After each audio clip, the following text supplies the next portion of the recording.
Hello everyone, Tina here. I hope your Saturday is off to a great start. Thanks so much for joining me.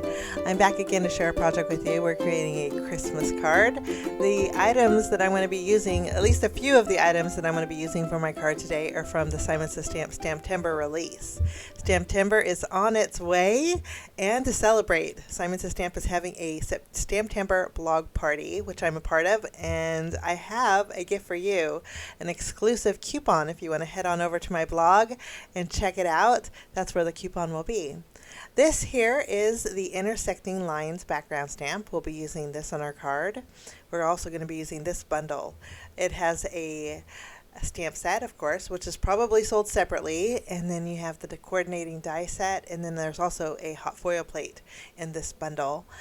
This is called the Elegantly Modern Christmas Sentiment Stamp Set, and we'll be using this for a sentiment on our Christmas card, along with doing a little bit of ink blending with a new mini positively saturated ink cube set. This is the purple or lavender set. I don't have this and I'm super excited. I think this actually completes my set, but I'm excited to use one of these on an element that we're going to be creating for our card. We are going to stamp with this background stamp directly on our card base. So I'll take my A2 card base, which is top folding, and I'm going to bring in some post-it note tape, and we're going to mask off the upper portion of our card base. This is going to keep a clean back side, and it's just going to allow me to print on the front of our card. We'll mask this off. I'm going to bring in my Simon Says Stamp Intense Black ink, and we're going to go over our background stamp. And I'm keeping the plastic on here, and I'm doing that. You could bring in your stamping positioner, but backgrounds like this with black ink is super easy to ink up, and it's super easy to clean up too. So we'll ink this up. I'll take my panel and I'll place it face down on my background stamp. And you know, as I was inking it up, I turned it, and I like the position that this is better than with it right side up. And of course I get ink on there, so I'm going to do a redo with my card base, and we will mask off the top and try this one more time. Just making sure it's straight. Let's ink this up by flipping it over. And I'm going to bring in some scratch paper. If you have a brayer, you could use a brayer to ink this, but I am going to be using my pressure tool that I use in my stamping positioner. I think it works just as good. The bottom of this is felt, so it glides over that scratch paper here. And I have a nice imprint of my intersecting lines on my card base. I just removed my post-it note tape, so we have a clean back of our card base. And now since we're doing stamping, I thought we would stamp our sentiment too. I was going to do Merry Christmas, but I thought it was too big because I'm going to bring in a window die for this card today. So I'm going to stamp Joy. And since it is a more solid sentiment or greeting, I'm going to bring in my stamping positioner. This way I can double stamp if need be. And again, for this one, I'm going to use my Intense Black ink. And I think isn't that such a pretty font? I'm going to use my nippers, and I'll separate my dies, and I'll die cut out my Joy sentiment. And isn't it pretty? I just love the way this looks. It looks gorgeous.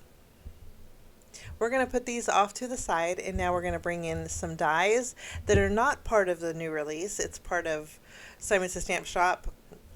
At least that's where I picked them up from. But we're going to be using the layered Songbird. We're going to turn on our Songbird into a cardinal. And then we need greenery. This is the fir branches from Simon Says Stamp. And then my window we're going to create with the Poppy Stamps Grand MADDISON window. I've had this for a long time. I don't know if Simon still sells it. If they do, I'll link it. If they don't, I'll put a substitute down below. So for my window, we're keeping it white with white cardstock. For my fir branches, we're going to bring in some green. This is Spellbinders Fern cardstock. And for my bird, we're going to bring in some red cardstock. I'm bringing in Poppy Fields from Spellbinders Color Essential cardstocks also.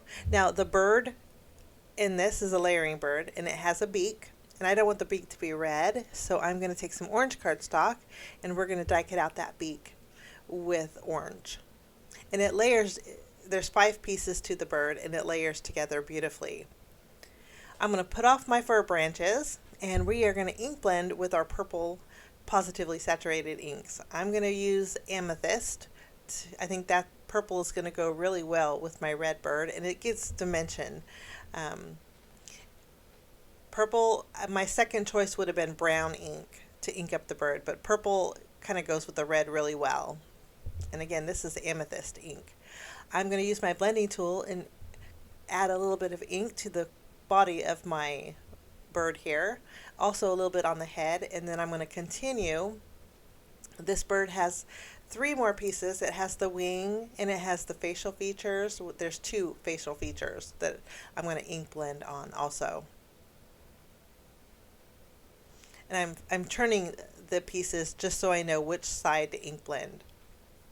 Now that we're done, I'm bringing in some black foam squares. I'm doing this intentionally because I'm going to use one of those black foam squares behind my bird's eye. We're going to kill 2 birds with 1 stone, so to speak.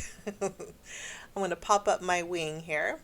I'll bring in my glue, and we're going to add a little bit of glue to the top of our bird's head here. I'll do it to the bottom of the bird's head and then also to the beak. And then we just place these smaller pieces and our bird's done. There is debossed detail on this bird, so it makes it easy to line up. I think it may be hindsight I should have used maybe a lighter orange ink for the beak, but it still looked nice, so I thought we'll just roll with it. And our bird is good to go. Isn't that cute? I'm going to bring in those black foam squares, put one behind my bird's eye. This is what I meant. You don't have to add any cardstock because the foam does it for you. And then we'll add a few more. Now before we call bird done, I'm going to go ahead and use my white Uniball gel pen, and we're going to do a little stippling, which is small little dots on the belly of the bird.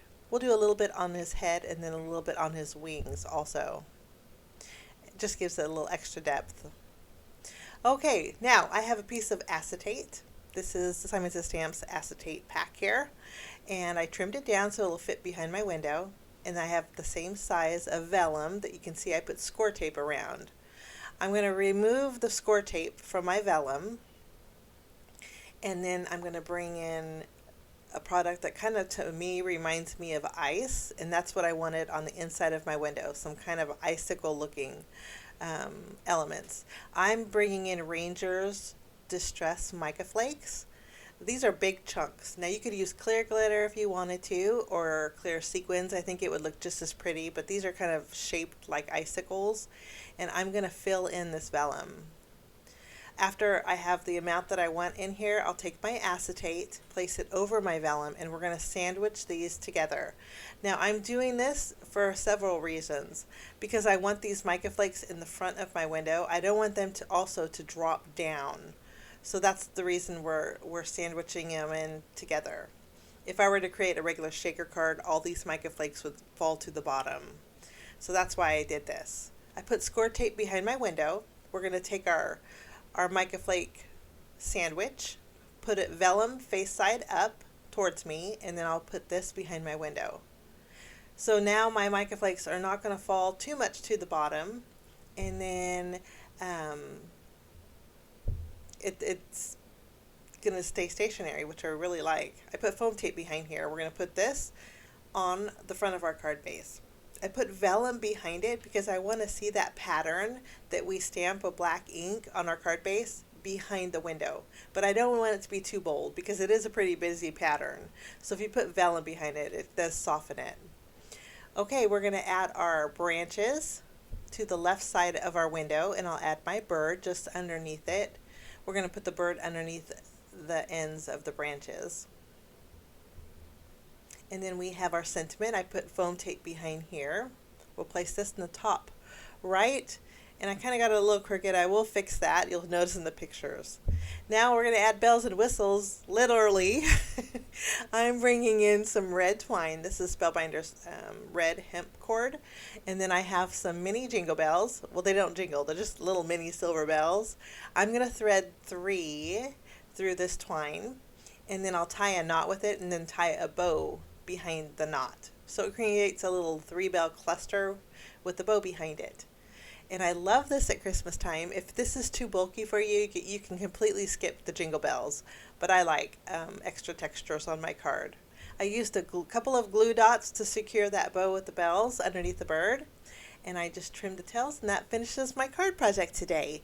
I hope you enjoyed it. I hope you get to check out the blog party that Simon Says Stamp is having, celebrating STAMPtember. There's lots of fabulous blogs that are joining in this fabulous event. And then check out that exclusive coupon that I have for you over on my blog.